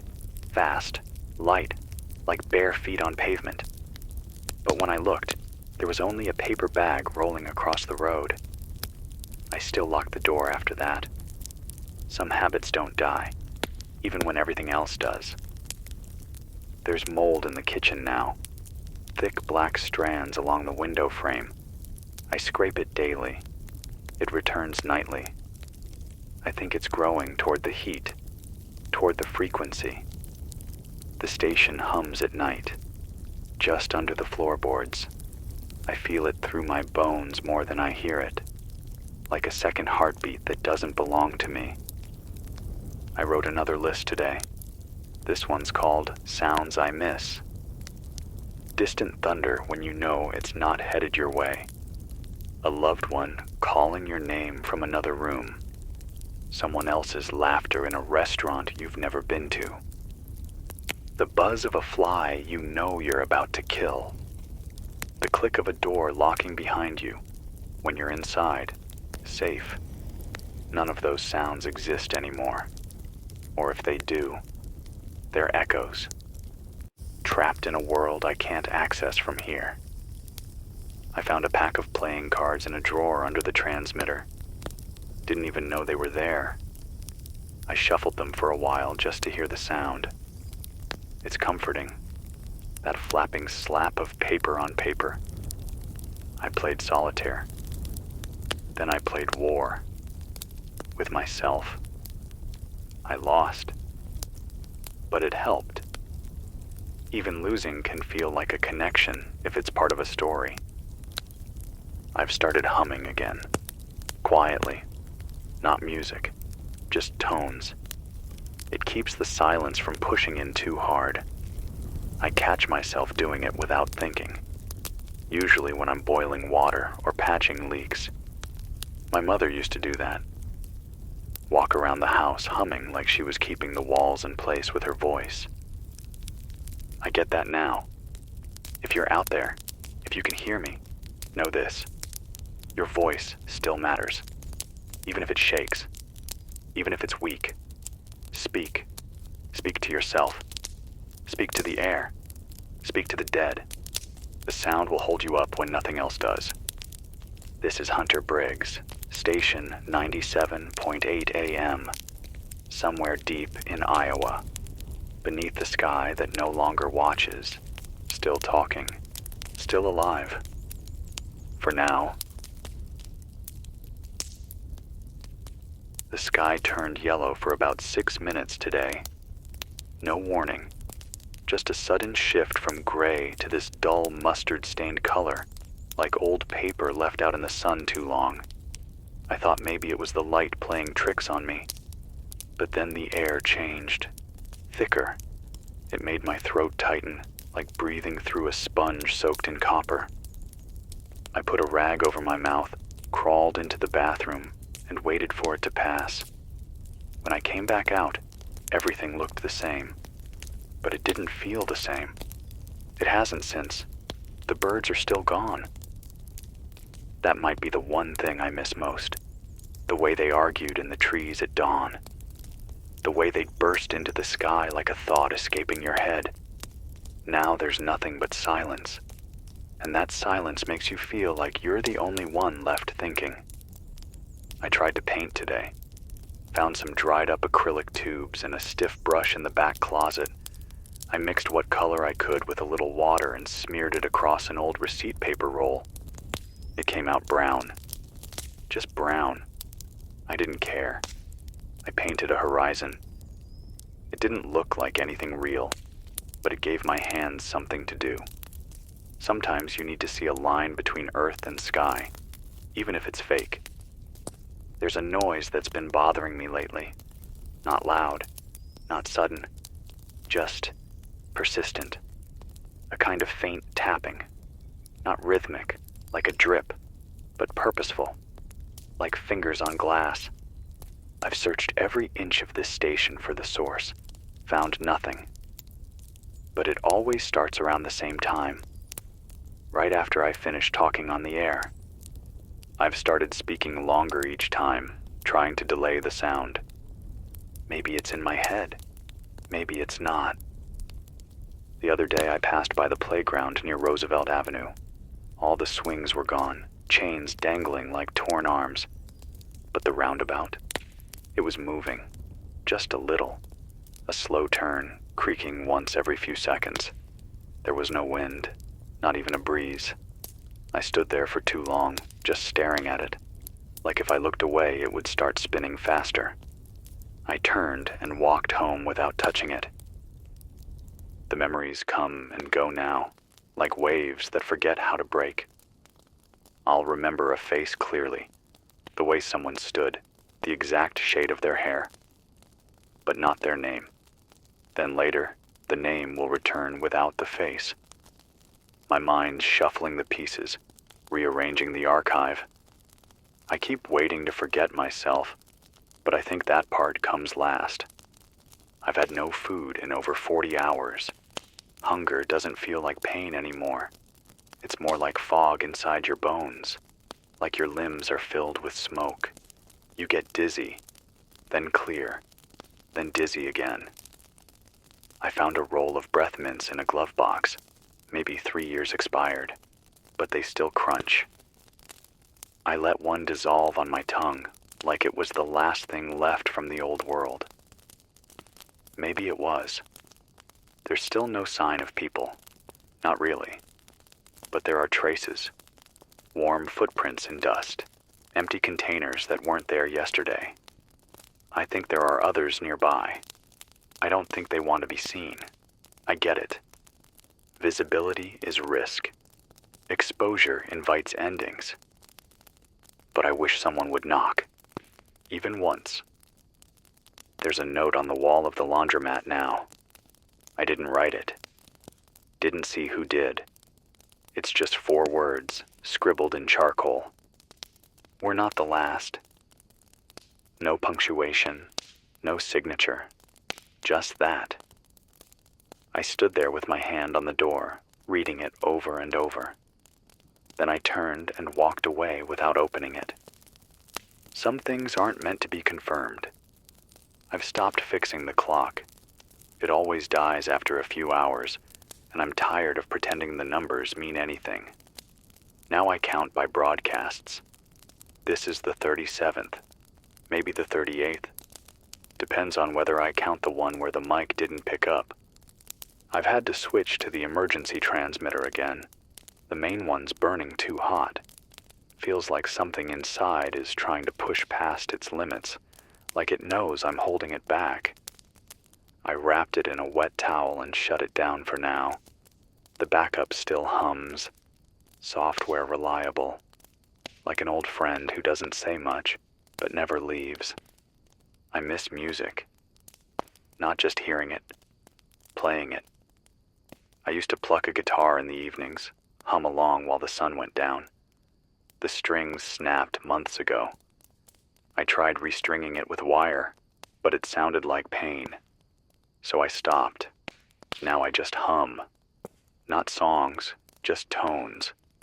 The sound of not giving up. The ash is falling again. Light. Almost invisible unless you shine a flashlight across it. It settles on everything like the world's shedding its skin. I wiped down the console with a damp rag, and it came away gray.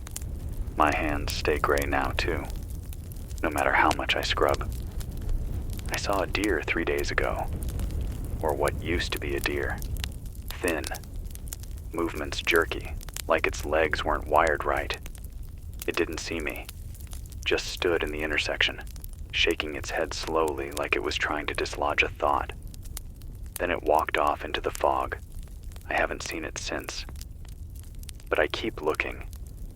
Part of me thinks it was a hallucination. Part of me wants it to be real. Because if it was real, then so am I.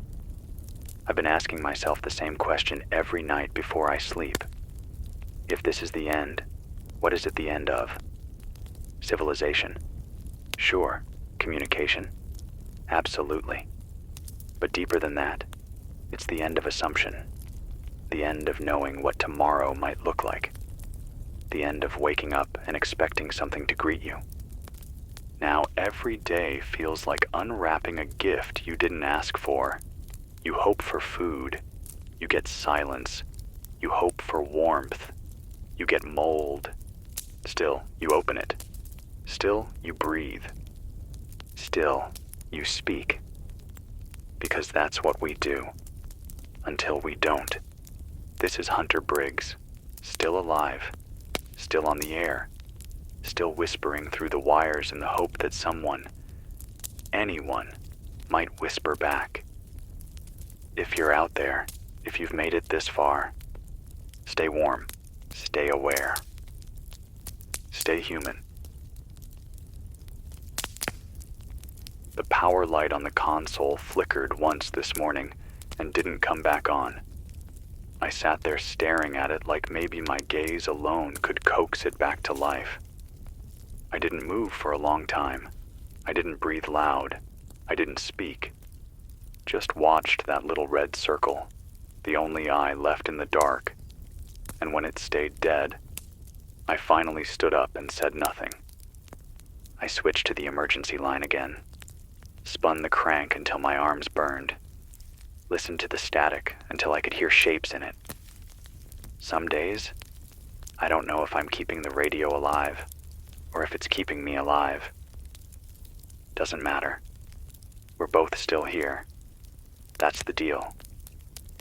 The floor near the transmitter is buckling, not from rot, from pressure, like something under the concrete is pushing up. There's a smell coming from the cracks now. Not gas, not sewage. Something faintly sweet, like rotting fruit or a hospital hallway. I stuffed rags into the seams and taped them over. It still gets through. I've started sleeping in the supply closet again. The dreams have changed. They don't have people in them anymore. Now it's just places, endless, empty places.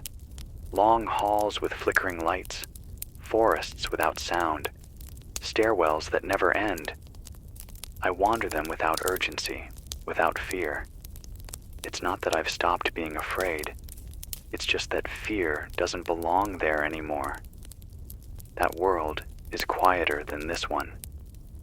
I walked to the bridge again today. It's still standing, barely. The river beneath is gone, dried into a mudflat with veins like cracked skin.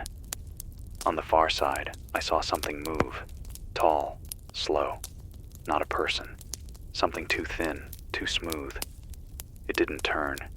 It just kept walking, straight into the haze like it had a destination. I crouched behind the rusted rail until it was gone. I didn't follow. There are new sounds in the pipes, late at night. Scraping, clicking, like claws or maybe teeth. Sometimes I press my ear to the floor and just listen, trying to pick out patterns. There's rhythm in it, I swear, like language but not meant for me. I haven't eaten in nearly 3 days. The last can of corn I had, bloated from pressure, exploded when I opened it. The smell made me gag. I threw it out the window and watched it roll across the pavement, trailing yellow mush like it was bleeding. I haven't found anything since. Just wrappers. Just crumbs. The hunger isn't sharp anymore. It's a hum. A low ache behind the eyes, in the spine, in the corners of your thoughts. It doesn't scream. It waits. Patient. Like it knows it'll win. I found a small book under the console this morning. One I must have stuffed there long ago without thinking. A manual. Old amateur radio guide. Pages wrinkled, some stuck together from water damage. I flipped it open and found a name written in pencil on the inside cover. E. Briggs. My father. I didn't know he ever read it, but somehow it's here, in this room, in my hands. Like the world just handed me proof that someone once cared about all this. About the signal. About speaking when no one's left to answer. I tore out one of the pages and used it to patch a draft in the wall. I don't think he'd mind. The wind carried something strange today. Not a smell, not a sound. A feeling. Like static crawling along the skin. My hair stood up. My teeth felt loose in my mouth. The trees out back stopped swaying. Even the broken swing behind the school froze mid-creek. For a full minute, everything held its breath. Then it passed, and I exhaled like I'd been underwater. I think the world's changing faster now. Not collapsing, changing. The rules don't hold like they used to. Time feels bent. Places look wrong. Distances stretch or shrink when you're not looking. I swear the walk from here to the courthouse used to take 9 minutes. Today, it took 37. Or maybe I just slowed down. Maybe I'm unraveling. Maybe we all are. I found an old Polaroid camera with one shot left. Just one. I took a picture of the radio, the console, the chair, the empty room. When it developed, there was a shadow behind me in the photo. Tall.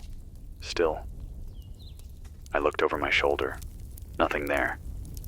I burned the photo that night. Watched it curl and blacken in a soup can on the roof. Ash scattered across the tar paper like snow that didn't know where to land. I miss hearing footsteps on a wooden floor that isn't mine. That's how you knew someone was close. That sound. Weight, motion, purpose. Now when you hear footsteps, it means something else, something worse. I don't wait around when I hear them. I move. There's something in the air again. It hums like distant wires under tension. Not loud, just enough to notice if you sit still for too long. I recorded it, played it back, slowed it down. There's a voice buried in the hum. Not English, not anything I know. But it's speaking, whispering. Maybe a warning, maybe a welcome. Maybe we're not alone after all, just uninvited. This is Hunter Briggs. Still here, still talking, still trying not to be the last voice left in this continent of dust and echoes. If you're listening, don't wait for a rescue that isn't coming. Build your walls, sharpen your tools, write your name where someone might find it. Don't let this world forget you. I haven't. I had a dream I was underwater, not drowning, just floating. It was dark and the surface above looked miles away, but I could breathe, not like normal, but slow, thick breaths that tasted like copper and snow. There was light coming from somewhere below me, not bright, not warm, just steady, like a signal, and it pulsed with my heartbeat. When I woke up, the room felt colder, the kind of cold that lives in the walls, the kind that tells you something's not right even before you open your eyes. I didn't move for a while, just laid there, letting my ribs rise and fall against the floor. I don't know what time it is. The sun didn't rise today. Not really. Just a soft glow that never brightened past what you'd call dusk. The sky looked bruised. And the trees? They weren't moving. Not like they normally do. It was like they were waiting for something. I made tea from pine needles. Doesn't taste good, but it keeps your body from shutting down. Or so I've read.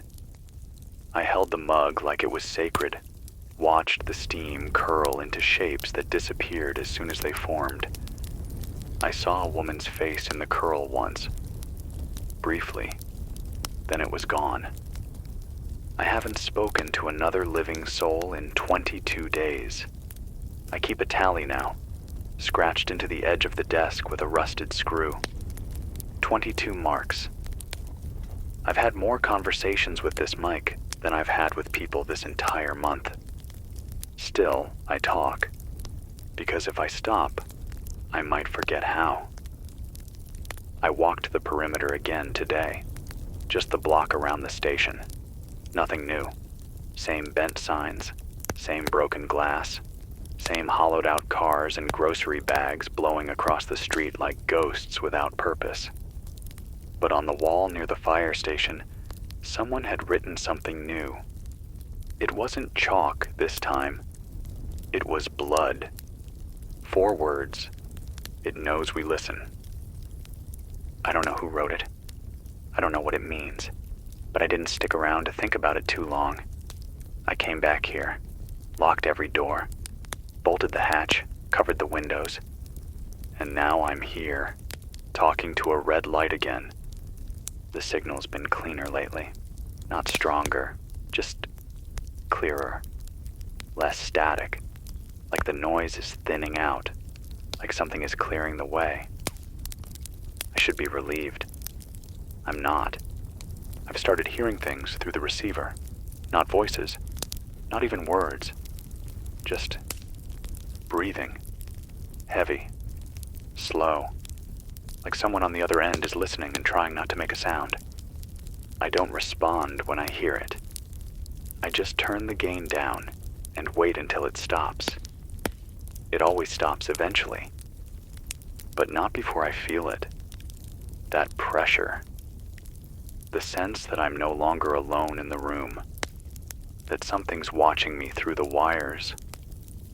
I don't know what's real anymore, but I do know what fear feels like. And this is fear. My fingertips are numb more often than not. I've started wrapping them in cloth even when I'm inside. The bones ache, not from cold, from exhaustion, from using them too long for too little. I still wind the crank every morning, still test the transmitter, still patch the leaks. But I'm slower now, softer, like the building, and are aging at the same speed. There's a light across town, blinks once every 2 minutes, same spot, every night. I don't know what it is, too high to be a flashlight, too low to be a star. I timed it, 2 minutes, exactly. I blink, it blinks. I raise my hand, It blinks again. I think it knows I'm here. I tried sending a signal in return, quick bursts on the emergency frequency. I don't know if they heard it. The light didn't change, but it didn't stop either. There's a lake north of here, or there was. I haven't gone that way in months. Used to be a place for fishing, families, music. Now I hear it's just dry basin and bones. Someone told me long ago that if the lake ever drained, they'd find a town buried beneath it. A ghost town, flooded on purpose to make way for the water. Maybe that's what we are now. Ghost towns surfacing. Truths rising. I cleaned the mic today. Not because it needed it, because I needed to do something that felt like care. I polished the surface, tightened the mount, even clipped the foam back on the end. Then I sat down and just listened to the silence, to the low hum of electricity that isn't really electricity anymore, to the strange piece of things not breaking for once. There are footprints on the roof. I heard them last night, slow, measured, then gone. I went up in the morning. Dust was disturbed, ash scattered, prints moving toward the hatch and then away again. Someone was here. Someone changed their mind. I didn't call out, didn't chase, just stared at the prints until the wind erased them. I want to believe someone out there still remembers my name, that somewhere, beyond all this collapse and static and broken time, someone is sitting by a radio, hearing my voice, and whispering back, "I hear you." That's enough. That has to be enough. This is Hunter Briggs, still here, still talking to the dark, still listening for a reply. The hatch was open this morning, not wide, just an inch, just enough for air to slip in, cold and sharp like a warning. I keep it chained from the inside, always have, but the chain wasn't pulled tight. It dangled, loose and swaying, clicking gently against the frame. I stood there staring at it for a long time, hand on the crowbar, heart knocking against my ribs. I listened, waited. Nothing. I closed it again, locked it, double-checked it 4 more times before I sat down. Nothing was missing. Nothing moved. But it feels like something was here. Not for food. Not for me. For the signal. That's what I keep circling back to. Something out there is listening. Not like you and me. Not for comfort or guidance. But for patterns. Frequencies. Cracks in the noise. It's studying us. Or maybe it's studying what's left of us. I used to talk to a man named Earl on the band, back before the tower fell. He was somewhere in Kansas, a trailer near the border. We'd sync up around midnight, swap tips, laugh when we could. He had a dog, I remember, always barking in the background, chasing something Earl swore wasn't there. He stopped replying the same week the humming started. I still broadcast at the same time each night, in case he's out there, in case the dog's still barking. But I think that part's over. I think most parts are. It rained last night, a fine, oily mist, not clean water, the kind that leaves streaks on glass and a strange film on your skin. I collected it anyway, let it settle in the barrels behind the station. This morning there was something in one of them, floating, not alive, not dead, something between. I poured it out, burned the barrel, then sat on the curb, hands shaking, eyes on the clouds like they might fall. I saw a child's drawing pinned to a wall today, torn, weathered, still there, crayon on cheap paper. A house, a sun, stick figures, one bigger, one smaller, holding hands, and written above in careful block letters. This was home. That's it.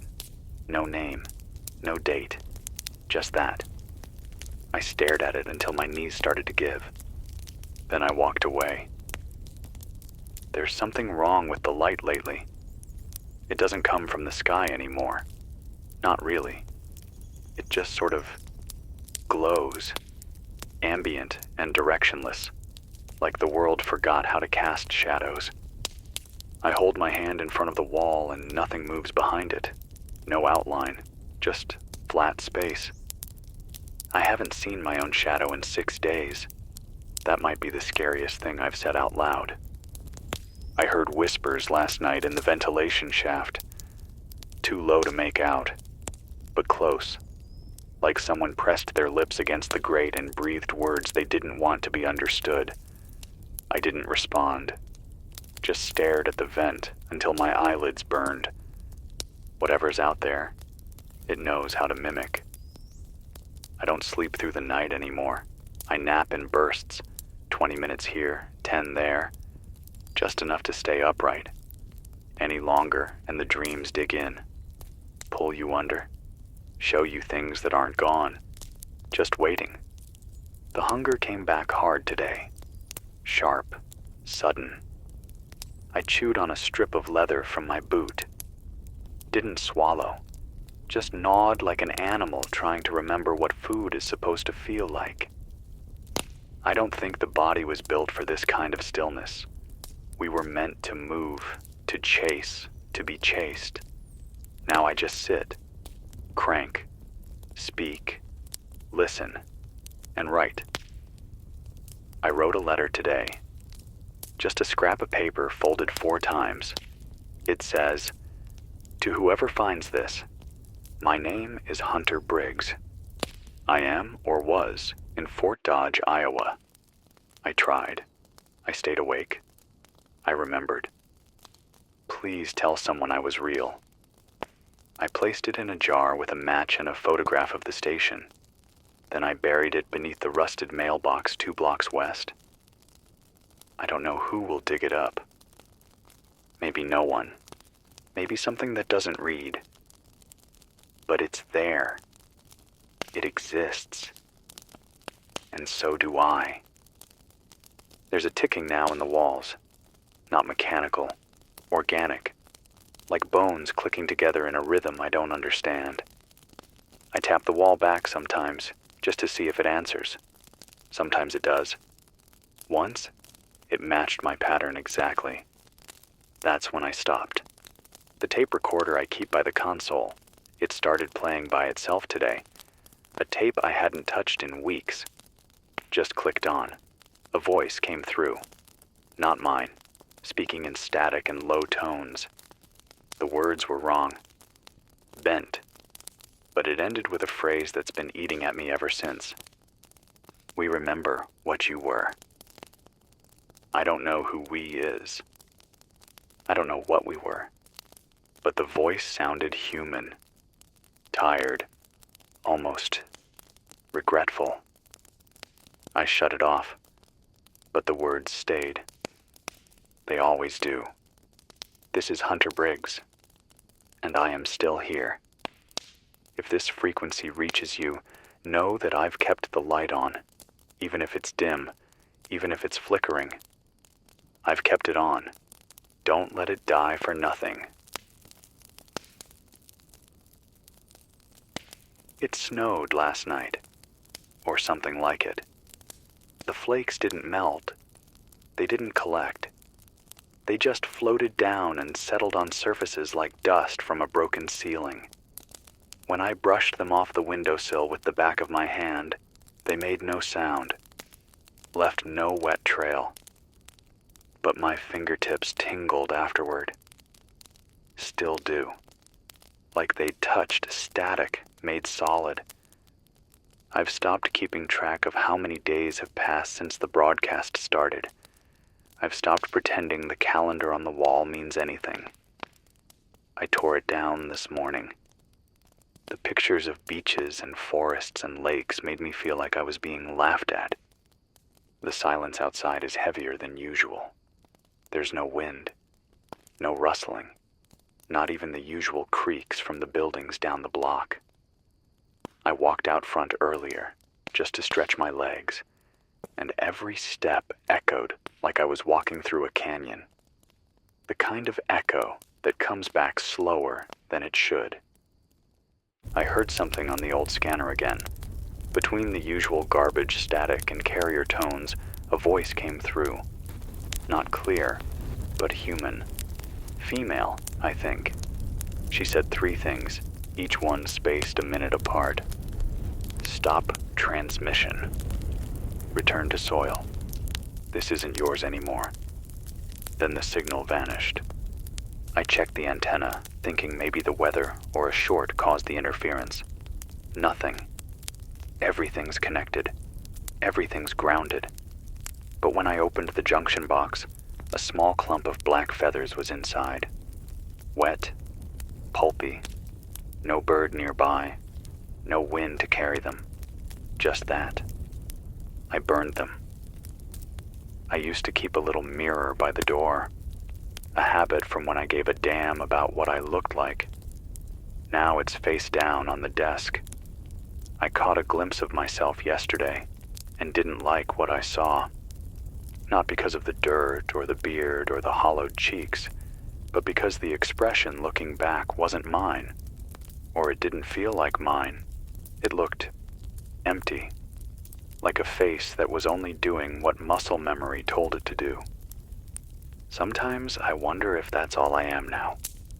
Routine without reason. There's a pool of water collecting in the western corner of the station. No source, no leaks in the ceiling, just damp concrete that grows darker every morning. I marked the edges with chalk, trying to measure if it spreads. It does. Barely. An inch every few days. But there's no smell, no sound, just cold. I don't touch it anymore. I had a memory today that hit me out of nowhere. I was 13. Summer. My dad was building a fence. I held the nails. He swung the hammer like he hated the wood. At one point, he looked at me and said, "If the ground gets soft, sink the post deeper." Then he kept hammering. That came back to me while I was boiling water. I don't know why.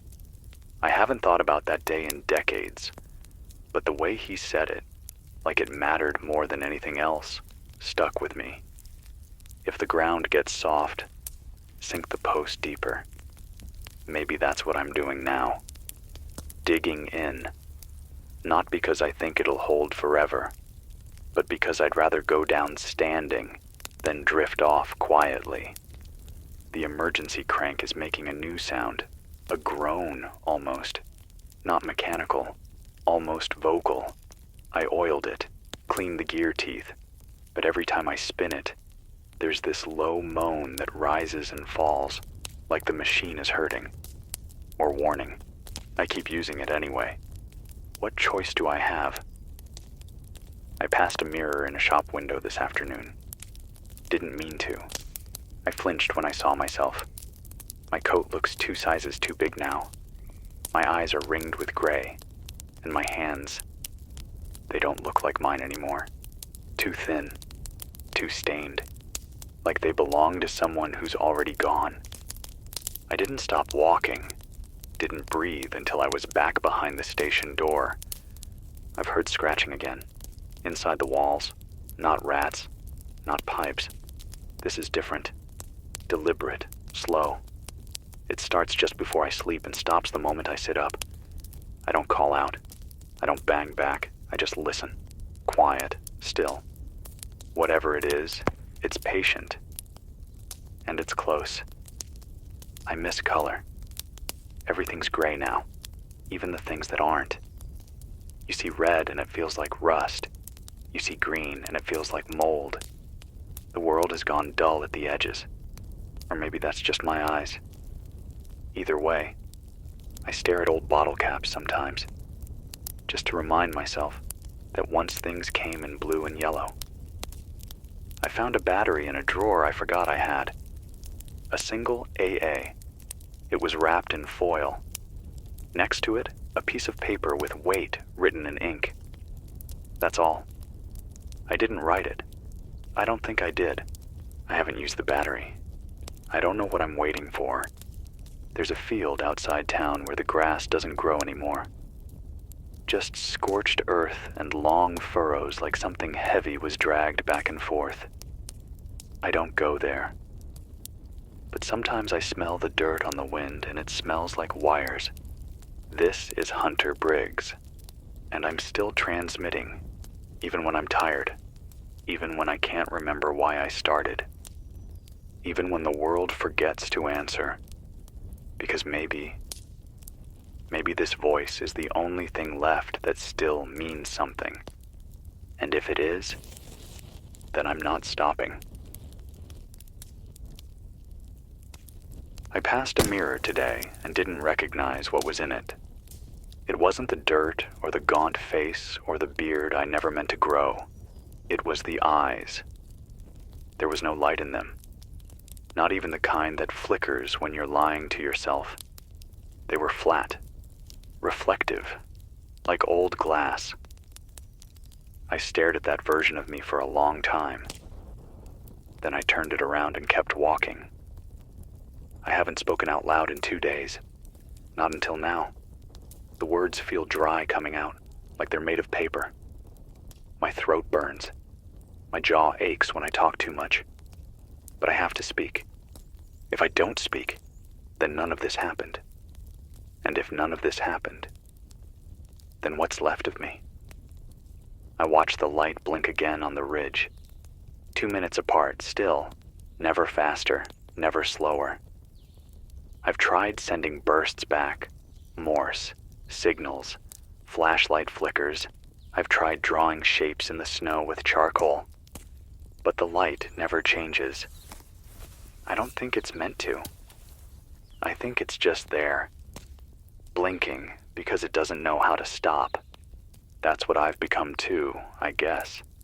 A man blinking on a hill, talking to himself, waiting for a world that's moved on. There's a sound under the floor now, a new one, like breathing, but deeper, slower, not steady, more like the kind of breath something takes when it's just waking up. I put my ear to the ground and held it there until my skin felt cold. It was there, real.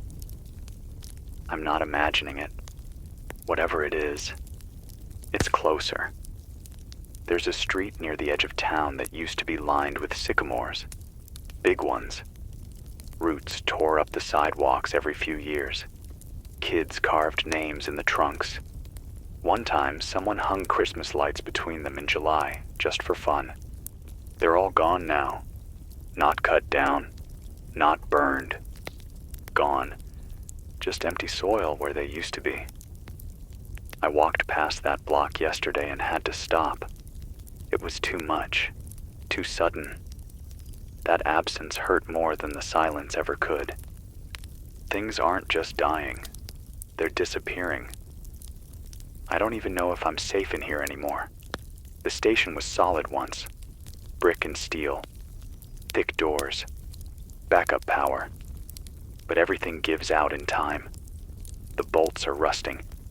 The mortar crumbles in the corners. One of the interior walls feels soft now when I knock on it, like something behind it has started rotting through. I keep thinking I should move, but where?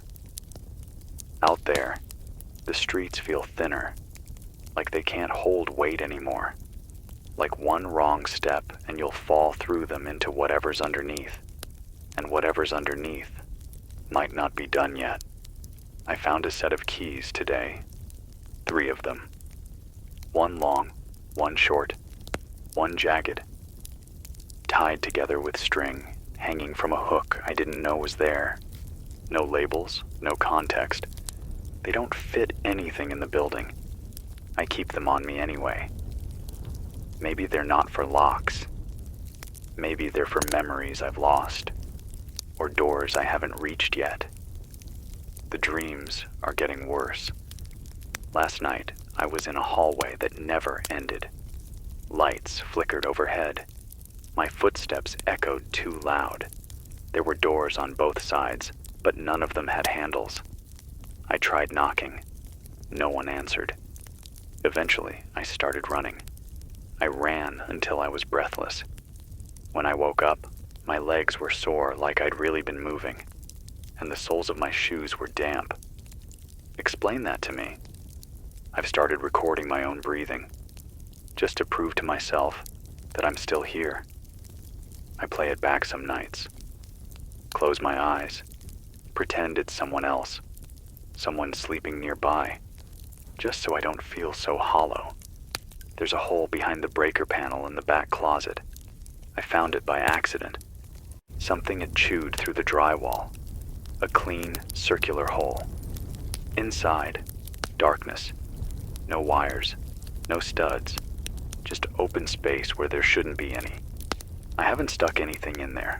Haven't shined a light. Haven't reached. I don't want to know how deep it goes. I made a promise to myself once that if things got bad enough, I'd leave this place. Walk until I couldn't anymore. Try to find others. Try to start something new. I broke that promise 3 days ago. Packed a bag, filled a bottle, put on my boots, stood by the door for an hour. Then I sat down and didn't move again until morning.